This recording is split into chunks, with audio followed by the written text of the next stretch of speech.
Saya sampaikan bahwa sementara kita tampung, sementara, dan kita masih berbicara dengan organisasi-organisasi internasional, UNHCR dan lain-lain, karena memang masyarakat lokal tidak menginginkannya.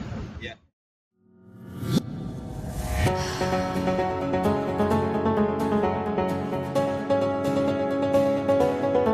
Presiden Joko Widodo menyadari kedatangan pengungsi Rohingya di Aceh mendapat penolakan dari masyarakat setempat.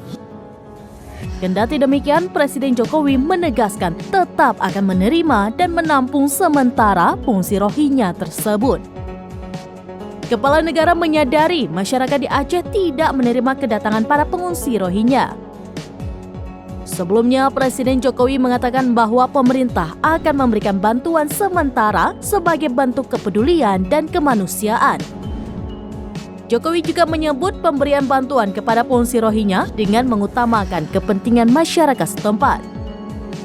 Presiden ke-7 Indonesia ini menilai bahwa fenomena bertambahnya arus pengungsi Rohingya ke Indonesia juga diduga kuat adanya keterlibatan jaringan tindak pidana perdagangan orang atau TPPO. Oleh karena itu, Presiden Jokowi menekankan bahwa untuk menangani hal tersebut, pemerintah akan terus meningkatkan koordinasi dan kolaborasi dengan sejumlah pihak. Sebelumnya, Provinsi Aceh sejak pertengahan November 2023 dihantam gelombang kedatangan pengungsi Rohingya. Terbaru, sebanyak 315 pengungsi Rohingya tiba dalam 2 kapal di Aceh pada Minggu 10 Desember 2023. Satu kapal berisi 135 orang mendarat di kawasan Pantai Kerung Raya, Aceh Besar. Sementara satu kapal lainnya mendarat di Pantai Belang Raya, Kecamatan Muara 3 Pidi dengan jumlah 180 orang. Kedatangan ini menambah rentetan jumlah pengungsi Rohingya yang tiba di Aceh sejak November 2023. Jika ditotalkan, sudah ada 8 gelombang kedatangan pengungsi Rohingya sejak pertengahan November 2023 di Aceh dengan jumlah hampir mencapai 2.000 pengungsi.